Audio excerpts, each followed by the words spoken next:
Testing hypothesis about the equality of two correlation coefficients. मतलब यहाँ पर हम यूं बात कर रहे हैं कि हमारे पास जैसे एक, अगर हम पॉपुलेशन के कोरिलेशन कोफिशिएंट की बात करें तो वो रो होगा, ठीक है। और अगर हम दो पॉपुलेशन के कोरिलेशन कोफिशिएंट्स की अगर बात करते हैं, फर्ज करें एक रो 1 है और एक रो 2 है, ठीक है। अब हम इन्हें कंपेयर करना चाह रहे हैं या ये देखना चाह रहे हैं कि ये दोनों कोरिलेशन कोफिशिएंट्स जो हैं वो आपस में बराबर हैं, ठीक है। और फिर इस चीज़ को चेक करने के लिए हम हाइपोथेसिस की मतलब टेस्टिंग को यहाँ पे यूज़ करेंगे, डिसीजन लेंगे। और जाहिर बात है डिसीजन लेने के लिए हमें कोई स्टैटिस्टिक चाहिए, जो कि हम यहाँ पर जी स्टैटिस्टिक लेंगे। और वो कैसे डिफाइन होगा, क्योंकि ये बात हम जानते हैं कि जो हमारे पास आर है, यानी जिसे हम सैंपल कोरिलेशन कोफिशिएंट कहते हैं, अगर इसकी हम तमाम पॉसिबल सैंपल्स बनाते हैं या सैम्पलिंग करते हैं, इसकी सैम्पलिंग डिस्ट्रीब्यूशन करते हैं, तो ये नॉर्मली डिस्ट्रीब्यूटेड नहीं है, ठीक है। इसलिए हम यहाँ पर एक न्यू वेरिएबल जो है वो इंट्रोड्यूस कराते हैं, ठीक है।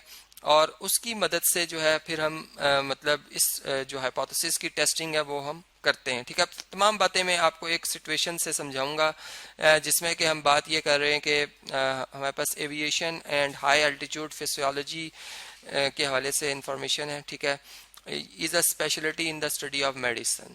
लेट इसमें जो हम सपोज कर रहे हैं या हम ये कह रहे हैं कि जो एक्स है हमारे पास वो क्या है जी, partial pressure of oxygen and the alveoli, जो कि air cells in the lungs को रिप्रेजेंट कर रही है, ठीक। और when breathing naturally available air, ठीक, जब हम सांस ले रहे होते हैं उस हवा में जिसमें नेचुरली ऑक्सीजन अवेलेबल है, ठीक है। और दूसरा क्या है जी, वाई किसको रिप्रेजेंट कर रहा है, partial pressure when breathing pure oxygen, ठीक है। जब प्योर ऑक्सीजन अवेलेबल हो तो उस वक्त जब हम सांस ले रहे हैं तब जो है वाई वेरिएबल्स को इंट्रोड्यूस करा रहा है, ठीक है। अब हमने एक रैंडम सैंपल लिया है जिसका साइज हमने रखा है जी 28, ठीक है, from a bivariate normal population showed a correlation, जिसका कोरिलेशन कोफिशिएंट जिसको मैं R1 कहूंगा वो 0.6 है। जबकि एक और अनदर हमने रैंडम सैंपल लिया है 23 पेयर्स का, ठीक है, फ्रॉम अनदर बाइवेरिएट पॉपुलेशन। मतलब आप यूं समझ लें कि हमने ये इन्फॉर्मेशन हासिल की है बाय एयरप्लेन, जिसकी कोई हाइट हमने फर्ज करें 30,000 फीट हाइट से वेरी करते करते हम 30,000 फीट हाइट तक आए हैं, ठीक है। उसमें 5,000 के इंटरवल के बाद या जितना भी इंटरवल रखते हुए हमने ये इन्फॉर्मेशन हासिल की, ठीक है। फर्ज कर लें कि स्मॉल इंटरवल्स रखते हुए। और इसी तरह एक और प्लेन से हमने 23 पेयर्स ऑफ ऑब्जर्वेशन हासिल किए और उसका जो कोरिलेशन कोफिशिएंट आया वो 0.4 आया है, ठीक है। हमने टेस्ट करना है इस हाइपोथेसिस को 5% सिग्निफिकेंस लेवल रखते हुए, यानी हमारे जो नल हाइपोथेसिस है जो कि ये है कि दोनों पॉपुलेशन के कोरिलेशन कोफिशिएंट बराबर हैं, इसके रिजेक्ट होने की जो प्रोबेबिलिटी है या चांसेस हैं वो कितने हैं, 5% है, ठीक है। जबकि इसमें जो अल्टरनेटिव जो हाइपोथेसिस है, अल्टरनेटिव हाइपोथेसिस है, वो क्या है कि दोनों जो कोरिलेशन कोफिशिएंट्स हैं वो आपस में अनइक्वल है। मतलब हो सकता है कि इस कोरिलेशन कोफिशिएंट की वैल्यू सेकंड से पहले की सेकंड से ग्रेटर वैल्यू हो या लेस हो, ठीक है। तो अब हम फॉर्मेशन करते हैं अपने नल और अल्टरनेटिव हाइपोथेसिस की। इन्हीं को मैं यहाँ से कॉपी कर लेता हूँ, ठीक है। चूंकि हमारा फर्स्ट जो इसमें वर्क होता है वो यही होता है कि हम इनकी फॉर्मेशन करते हैं नल और अल्टरनेटिव हाइपोथेसिस की, ठीक है जी। तो ये मैंने यहाँ पर लिख दिया है। और जो लेवल ऑफ सिग्निफिकेंस है, चूंकि ये हमें हेल्प करता है क्रिटिकल रीजन को देखने में और एक्सेप्टेंस रीजन को देखने में। चूंकि हमारा यहाँ पर जो लेवल ऑफ सिग्निफिकेंस है वो 5% है और हम टू टेल से डील कर रहे हैं, चूंकि हम नॉट इक्वल की बात कर रहे हैं। अगर फर्ज करें हम ये बात करते हैं अल्टरनेटिव हाइपोथेसिस में कि P1 is greater than P2, ठीक है, तो हम इसमें वन टेल से डील कर रहे होते, ठीक है। या लेस देन की बात कर रहे होते तब भी हम वन टेल यानी लेफ्ट टेल से डील कर रहे होते, लेकिन अभी हम टू टेल से डील करें, इसलिए मैं इसका हाफ करूंगा, ठीक है। क्योंकि मैंने यहाँ पर जो जी स्टैटिस्टिक यूज करना है क्रिटिकल वैल्यू देखने के लिए मैं अल्फा बाय 2, मतलब जी की वैल्यू अल्फा बाय 2 मीन्स के जो क्रिटिकल वैल्यू में देखूंगा सिग्निफिकेंस लेवल जो आएगा वो 2.5% होना चाहिए, ठीक है।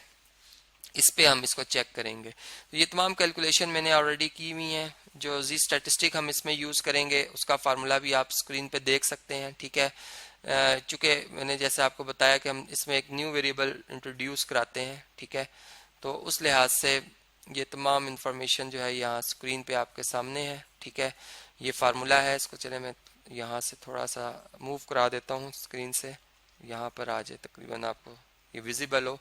तो देख सकते हैं आप इसमें तमाम कैलकुलेशन मैंने कर रखी हैं, वैल्यूज पुट कर ली हैं। ZF1 जो है वो 0.42, ZF sub 2 जो है वो 0.4 0.42 है, ठीक है। दोनों की वैल्यूज सेम आई हैं, ठीक है। बल्कि इसको एक मिनट, इसको हम दोबारा कैलकुलेट कर लेते हैं। ये 0.69 है, ठीक है। इसको मैं करेक्ट कर देता हूँ, ये कैलकुलेशन में थोड़ा सा इसमें करेक्शन रहती है ना, ठीक है। ये हमारे पास आती है 0.69, 0.69, जबकि ये 0.42 ही है, ठीक है। तो ये वैल्यूज अब हम ऊपर जो मैंने ये फार्मूला आपके सामने लिखा है, जिसे मैं इक्वेशन 1 कह देता हूँ, इसमें पुट करूंगा। ये हमारा जी स्टैटिस्टिक है, ठीक है।